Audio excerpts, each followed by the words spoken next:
Bonsoir à toutes et à tous et bienvenue dans cette nouvelle édition du journal. Il est 19 heures. Maître Nedjim Hamada nous accompagnera tout au long de cette édition. Bonsoir. Bonsoir Abi. Nous reviendrons avec vous sur l'actualité juste après les titres de cette journée.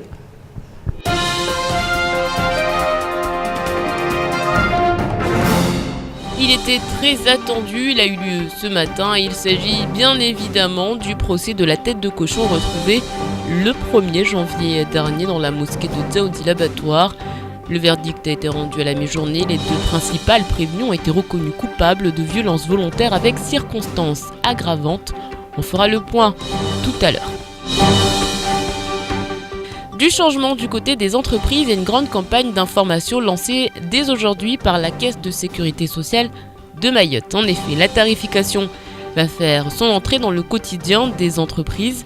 Il faudra du temps. L'objectif aujourd'hui est de fiabiliser la base de données de la Caisse. Depuis plus de 10 ans, les employés de la mairie de Koungou nettoient les quartiers sans grand résultat. Colère aujourd'hui du côté de ces agents qui dénoncent cette situation qui a trop duré. La lutte contre les déchets, c'est l'affaire de tous, indique-t-il. Une partie de la population s'élève pour dire stop au non-respect de l'environnement.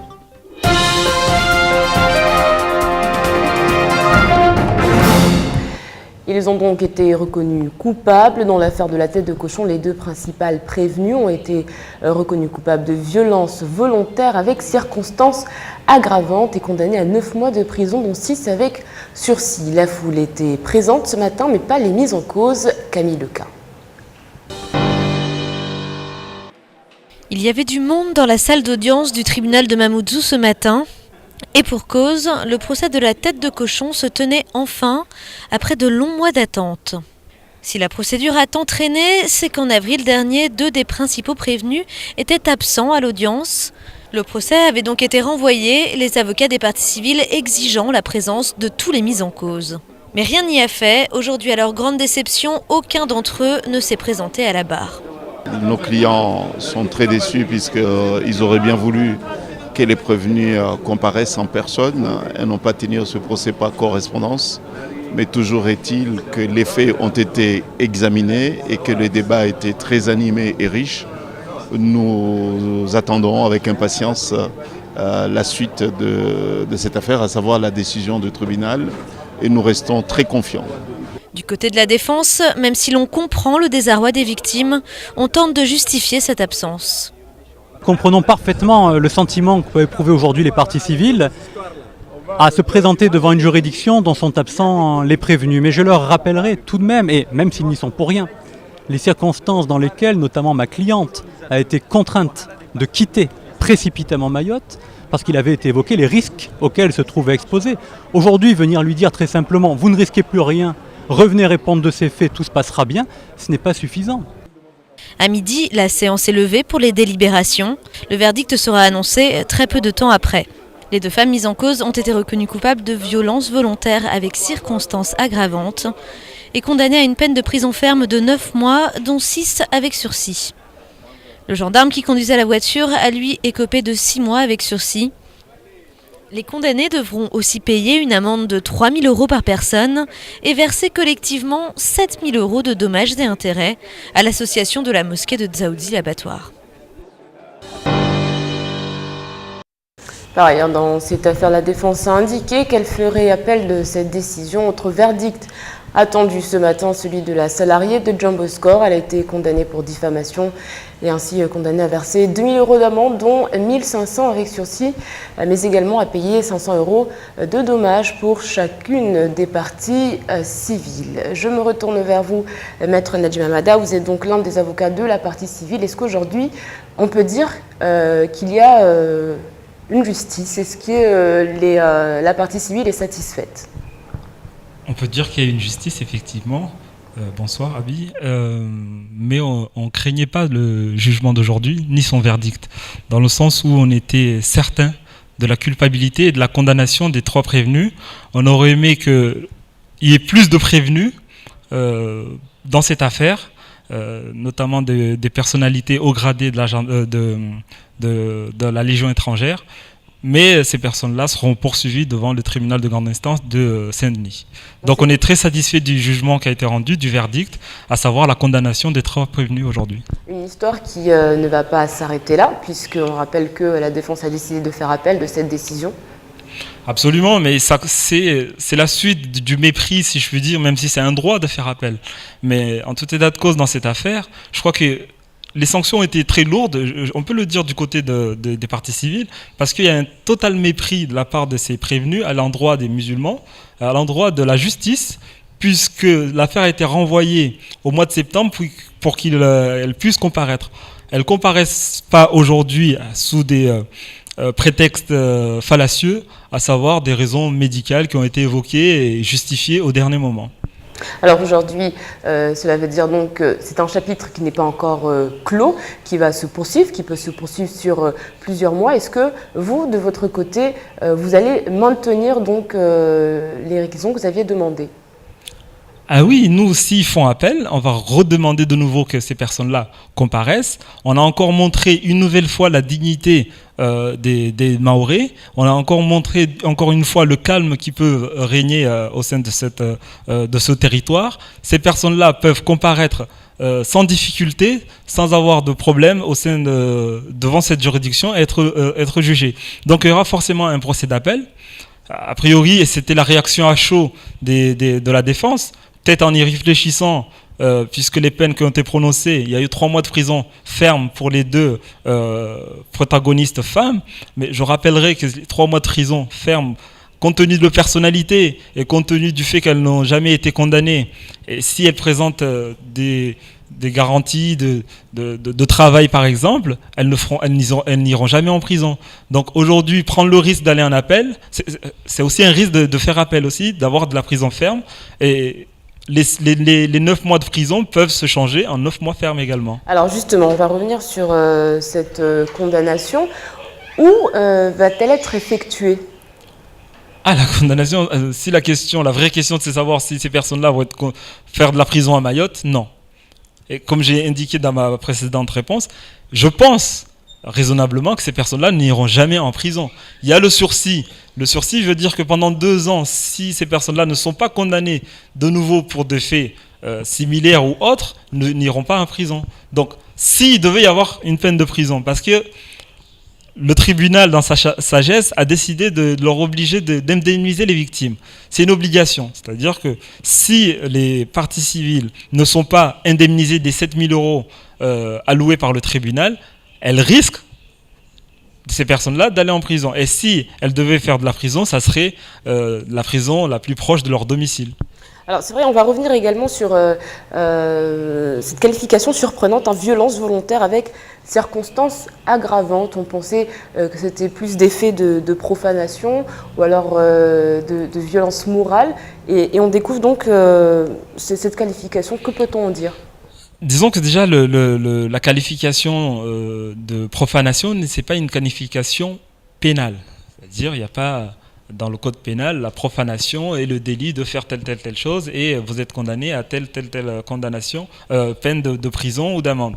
Il y a en matière de profanation plusieurs qualifications sur le plan pénal qui sont possibles, notamment l'incitation à la haine raciale, ce qui a été retenu à la base par le ministère public, qui a été abandonné en cours de route puisque le tribunal nous a invités à plaider et à faire des observations sur la qualification qui, semble-t-il, était la plus appropriée, à savoir des violences. Et effectivement, le tribunal, sur nos observations, contrairement à ce que soutenait le ministère public, a considéré qu'il y avait une violence morale, psychologique, qui a été perpétrée, qui a été engendrée par le geste inédit et inouï et ignoble du 1er janvier 2014. Est-ce qu'aujourd'hui on peut dire que la situation est apaisée ?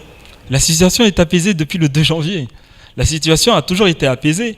Les Mahorais ont manifesté par une marche silencieuse, calme, dans les rues de Dzaoudzi l'abattoir, sans qu'il y ait eu des heurts, sans qu'il y ait eu de la casse, sans qu'il y ait eu des insultes.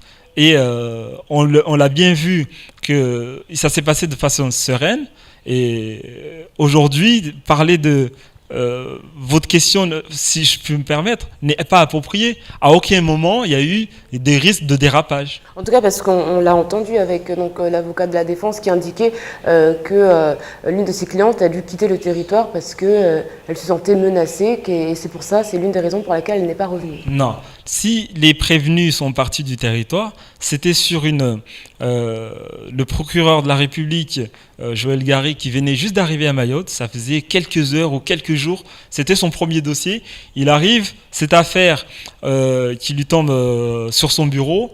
Il a vu la masse, le nombre de personnes qui manifestaient dans les rues, et peut-être il a pensé, à tort ou à raison, on ne sait pas, puisque les personnes sont parties du territoire, qu'elles pouvaient encourir un danger quelconque pour leur intégrité physique. Aujourd'hui, on sait qu'il y a eu plus d'une vingtaine de personnes qui ont participé à ce repas au cours duquel il y a eu ce pari, disant est-ce que quelqu'un est capable d'aller déposer la tête de porc sur le parvis de la mosquée. Toutes les personnes ne sont pas parties du territoire, et aucune de ces personnes, notamment celles qui sont sur le territoire de Mayotte encore aujourd'hui, n'ont été inquiétées. Est-ce que vous aviez pu échanger avec l'avocat de la défense? Est-ce que il avait en sa possession peut-être un message de ses clients qu'il a transmis? Alors, il y a eu un message qui a été fourni à la dernière audience. On nous a communiqué des lettres d'excuses qu'on a qualifiées de torchons, puisque c'est des 3 lettres différentes, une à destination des imams, une à destination du maire et une à destination de l'association qui s'est portée partie civile. C'était un vulgaire copier-coller, non daté, signé sans savoir qui était l'auteur de ces lettres. C'est le seul message qu'on ait eu. Le dernier message et le seul vrai message qu'on a reçu de ces personnes, c'est que il suffit d'aller, vous avez un ordinateur devant vous, sur le profil Facebook d'une des prévenues. Il suffit d'aller sur son profil Facebook pour constater que c'est une personne raciste, xénophobe, qui déteste les musulmans et l'islam. Ces personnes-là n'avaient rien à faire sur le territoire de Mayotte. Aujourd'hui, donc, une grande mobilisation autour de ce procès, des associations, des collectifs, que ce soit sur Internet ou même donc, sur le territoire. Que va devenir toute cette masse mobilisée? Est-ce que le procès est terminé et donc chacun va rentrer chez soi, ou alors il y a un projet derrière cette affaire qui finalement marque un pan dans l'histoire de Mayotte? Le procès n'est pas fini, puis a priori il y aurait un appel, et je pense que ce gendarme-là ne va pas, puisqu'il y a une mention de cette condamnation sur son casier judiciaire, on lui a enlevé son habilitation pour être officier de police judiciaire. A priori également, il perdrait toute chance d'avancement dans sa carrière. Ne va pas en rester là. Donc nous, on ne fait pas de l'acharnement. Nous, on a demandé justice. Justice a été rendue aujourd'hui. Justice sera rendue en appel également. En tout état de cause, pour les musulmans de Mayotte, nous, ce qu'on demande, le combat continue, puisqu'on demande juste qu'on respecte notre religion. C'était ça le sens de ce procès. On voulait affirmer que la population mahoraise est en grande majorité musulmane, qu'on doit la respecter tout simplement. Merci beaucoup, Maître Nadim Hamada, d'avoir répondu à toutes nos questions. On rappelle donc que vous êtes l'avocat de la partie civile, un procès qui est donc loin d'être terminé pour le moment. Nous aurons l'occasion d'en reparler. Congo propre, c'est ce pourquoi se battent chaque semaine ces dizaines d'agents municipaux. Pourtant, force est de constater que l'environnement fait toujours défaut à de nombreuses communes. C'est le cas du côté de Congo, aux grandes dames de ces agents que Shakila Issouf a rencontrés. Ankida et ses amis sont fiers de travailler au service technique de leur commune de Kungu. Ces mamans travaillent depuis 1 an. Elles gagnent 580 € par mois et s'estiment satisfaits de leur travail. Pourtant, l'amertume est là. Elles ont ratissé ce secteur et quelques jours plus tard, elles retrouvent de nouveau des déchets sur place comme si elles n'étaient jamais passées par là. Certaines personnes nous prennent vraiment comme si nous étions des animaux. Il faut qu'ils prennent leurs responsabilités avec leurs ordures. Notre objectif est d'apporter la propreté dans la commune et d'autres c'est de la salir. Répartis sur 6 villages, les agents travaillent par équipe de 5 avec un camion de ramassage. Les mamans balayent les ordures et les agents remplissent le camion de 7h à midi, 2 fois par semaine. Le service technique intervient par équipe dans tous les quartiers de Koungou. Soifia, qui habite dans ce quartier de Trévani, déplore le comportement de certains habitants qui jettent leurs déchets n'importe où et laissent leurs enfants fouiller les poubelles, déchirer les sachets en plastique et répandre les ordures sur les rues. C'est nous les habitants qui faisons la saleté ici. Il y a les gens de la mairie qui nettoient ici. C'est nous, les habitants, qui amènent les ordures à la maison. Dans 30 minutes, tu vas voir, tu passes ici, tu vas voir les gens qui vont amener les ordures jetées ici. Il y a même les enfants qui viennent ici pour fouiller, ils déchirent les sachets, ils prennent les bouteilles, ils cassent partout. Environ une trentaine de personnes travaillent toutes les semaines pour rendre propre la commune de Koungou. Mais tant qu'une prise de conscience de la fragilité de l'environnement ne sera pas prise, ce travail restera vain. La tarification, c'est cette cotisation payée chaque année par les entreprises pour assurer leurs salariés contre les risques professionnels, accidents du travail ou encore accidents de trajet et maladies professionnelles. À Mayotte, deux taux existaient jusqu'alors, un à 1,65% et un autre à 3,30%. Désormais, il va falloir s'aligner à la métropole, un travail qui se fera par étapes sur plusieurs années. C'est pourquoi la CSSM a décidé de lancer une campagne d'information. Les images sont signées à Bassaliti. La Caisse de sécurité sociale de Mayotte a jusqu'en 2025 pour mettre ses fichiers à jour concernant les entreprises. La tarification a pour but la solidarité entre entreprises, l'incitation financière à la prévention et l'équilibre financier du régime AT-MP. Cette tarification des accidents du travail et des maladies professionnelles est en pleine évolution.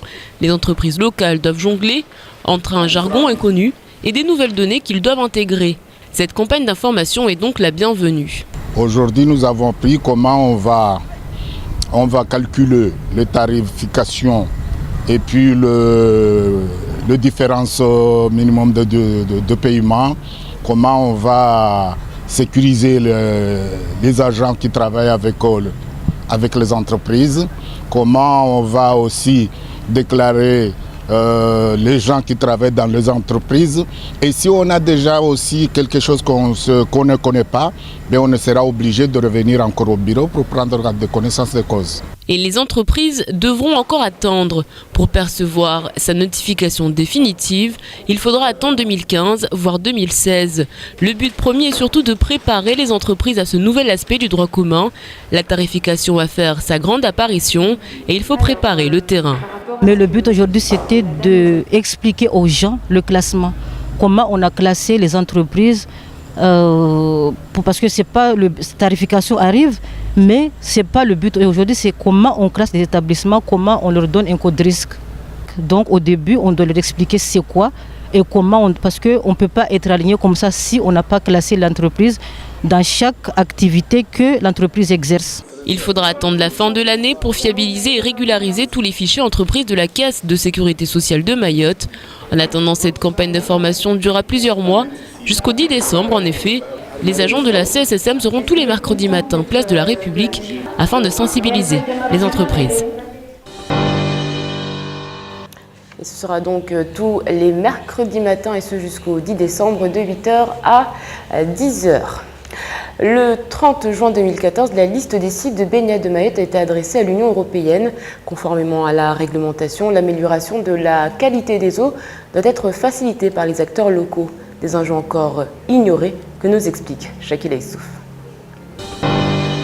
Alors, les risques souvent, enfin les maladies qu'on peut avoir, c'est des maladies d'origine fécale. On va dire que c'est des assainissements qui ne marchent pas. Et on va effectivement, lorsqu'on se baigne, surtout les enfants, mais pas seulement, on a toujours tendance à gérer un petit peu d'eau. Donc on peut développer des maladies de type gastro-entérique. On peut aussi y aller avec des petites plaies sur le corps. Et donc ça peut s'infecter parce qu'il peut y avoir des bactéries qui vont profiter effectivement de ces plaies. Et on va avoir des infections cutanées. Et on peut aussi avoir un peu de tout, un peu le nez pris par certains microbes. virus qui se trouvait dans cette eau là où on se baigne. Tout le long de l'année, les plages de l'île aux Lagons sont fréquentées. Confrontée aux directives européennes, l'Agence de santé Océan Indien assure le contrôle sanitaire régulier de l'ensemble des sites de baignade recensés sur le territoire. La qualité, le dernier rapport qu'on a émis au mois de janvier faisait état effectivement sur la trentaine de baignades qu'on suit, d'environ 8 baignades qui étaient insuffisantes, mais la plupart d'entre elles sont tout à fait correctes et on les suit régulièrement.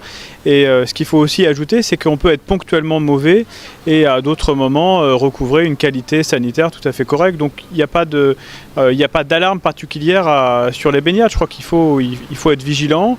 Il faut être vigilant notamment effectivement quand les pluies se mettent à retomber, parce qu'on sait bien que les pluies, elles entraînent avec elles probablement des eaux usées, des eaux un peu croupies pendant la saison sèche.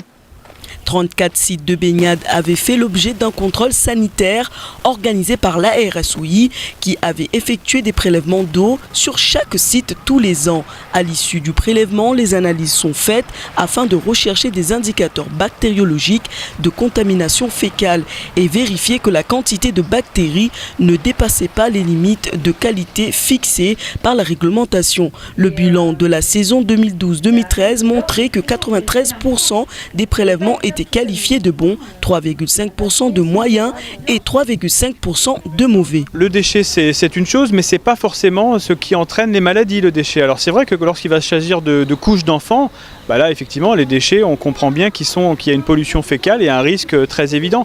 Après, on va dire, c'est pas très joli à voir, mais des canettes sur un bord de plage, c'est pas forcément ça qui va causer une maladie. Donc c'est pas bon signe de les voir sur une plage. Donc on appelle évidemment les collectivités à entretenir, à mettre des poubelles et à les vider régulièrement. Mais c'est pas forcément ça qui est le plus dangereux pour la santé entre guillemets. On va plutôt parler d'assainissement, par exemple un petit quartier qui est mal raccordé, qui n'a pas forcément de station d'épuration à jour. Il est demandé à la RSOI de transmettre chaque année les résultats de ce contrôle à la Commission européenne et à la fin de la saison balnéaire de 2015, toutes les eaux de baignade sont au moins de qualité suffisante.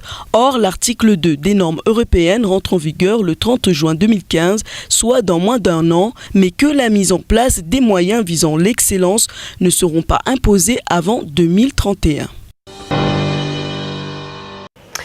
Après les huissiers lundi, c'est au tour des notaires de Lille de faire grève aujourd'hui. Ils s'opposent également au projet de réforme des professions réglementées initié par l'ancien ministre de l'économie Arnaud Montebourg. Pour eux, il met en péril le système de protection juridique au sens large du terme et la grogne pourrait aujourd'hui se propager à d'autres corps de métier. Reportage de Camille Leca. Fait rarissime, le notariat français est en grève aujourd'hui. À Mayotte, les deux seuls notaires ont répondu à l'appel. Les raisons de la colère, le projet de réforme des professions réglementées. Ils dénoncent la volonté du gouvernement de briser le système juridique actuel pour le transformer peu à peu en système à l'anglo-saxonne, plus procédurier mais aussi plus coûteux. Pour les notaires, la crainte se focalise autour du plafonnement des honoraires et du transfert de certaines de leurs compétences à d'autres professionnels. Deux choses qui seraient à leurs yeux préjudiciables pour les clients.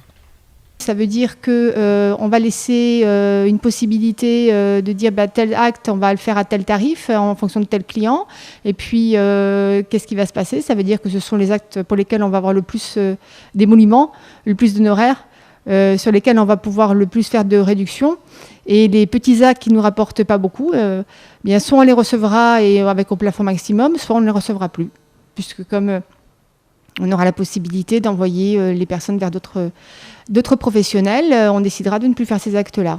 Autre cible de la réforme, les avocats. Pour eux aussi, c'est toute une profession qu'on veut affaiblir au détriment des clients. Par exemple, en matière de divorce, qu'on confierait une partie de divorce, notamment par consentement mutuel au greffier, ça c'est très inquiétant parce que un acte de divorce rédigé par un avocat revêt toutes les garanties qui doivent rassurer les justiciables en termes de sécurité juridique. Donc confier un acte de divorce à des non-professionnels tels que les avocats, ça serait quand même un peu dangereux pour la sécurité des droits des justiciables. Donc ça c'est un exemple parmi d'autres. La situation est fragile puisque le Conseil national des avocats pourrait lui aussi appeler à la grève dans les prochains jours. Le projet de réforme devrait quant à lui être voté début 2015 au Parlement. D'ici là, le mouvement de protestation a le temps de prendre de l'ampleur. Donc des huissiers, des notaires et peut-être bientôt des avocats en grève. Maître Nadim Hamada, une grève justifiée ? Absolument. La grève serait justifiée puisque cette réforme serait préjudiciable pour les justiciables, en l'occurrence, puisque, comme l'a rappelé dans votre sujet le bâtonnier, c'est que nous sommes des professionnels du droit, nous avons fait un certain nombre d'années d'études pour sécuriser nos actes. Et si on va confier certains actes à des personnes moins formées, donc il y aura moins de sécurité pour les justiciables. Ça, c'est une première raison. Si je peux continuer à une deuxième raison, c'est que dorénavant, on va demander aux avocats pour l'aide juridictionnelle de financer l'aide juridictionnelle, c'est-à-dire concrètement on va payer pour être payé. Donc ça peut avoir des incidences également pour les justiciables. Donc nous attendons le mot d'ordre du CNB, le Conseil national des barreaux, pour savoir à quel moment on va se mettre en grève également. Et puis à noter qu'aujourd'hui Emmanuel Macron, ministre de l'économie, a annoncé que les différentes professions devraient être concertées dans les semaines à venir, ce qui pourrait apaiser les esprits. On en vient à ce calendrier des cantonales qui ne cesse de changer. On nous parlait de fin 2015, finalement ce sera bien en 2014. Aux dernières nouvelles, de nombreuses hésitations font grincer des dents, notamment du côté des élus mahorais, à l'instar du président du Conseil général, Daniel Zaidani. Je vous propose de l'écouter. Il y a encore 3 mois, on nous parlait d'une élection qui aurait lieu en 2016. C'était le président qui en parlait. Et c'était le président de la République qui l'avait annoncé. Oui. Quelques semaines plus tard, nous avons eu une autre annonce nous disant que ça se déroulerait en 2015. Et ensuite, on nous a précisé que c'était au mois de décembre 2015, donc c'est-à-dire dans plus de 14 mois.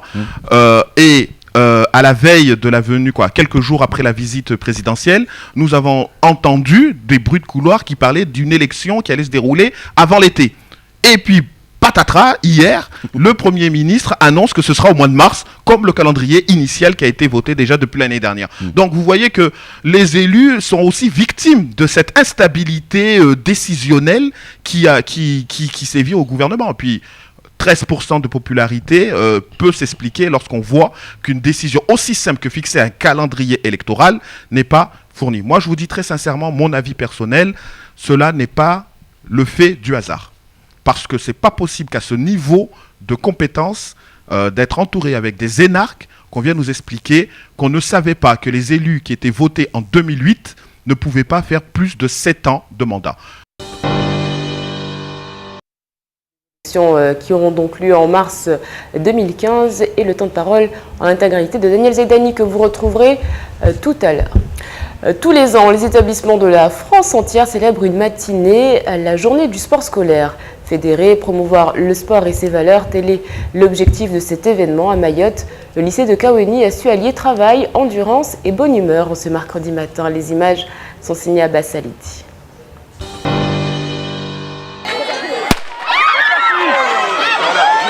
Une bouteille, un plateau, au lieu d'un œuf et d'une cuillère. Les élèves du lycée d'application de Kaweni s'en donnent à cœur joie. C'est devant un vice-recteur attentif que les lycéens et professeurs s'adonnent à ce sport spécialement remis au goût du jour pour ces élèves qui étudient dans des secteurs touristiques. C'est un moment fort pour sensibiliser les jeunes aux activités sportives qui leur sont proposées dans le cadre de leur association sportive. On sait que pratiquer toutes ces activités pour nos jeunes, ça a un bon nombre de valeurs. Et ici à Mayotte, on a à cœur de permettre à tous nos élèves d'accéder à une pratique sportive qui n'ont pour la plupart pas la chance d'avoir en dehors de leur établissement scolaire. En France, 2 650 000 élèves sont licenciés dans les fédérations sportives scolaires. Il y a 3 000 sections sportives pour près de 70 000 élèves. Les professeurs de Mayotte veulent faire naître un engouement dans les esprits des lycéens à travers cette journée.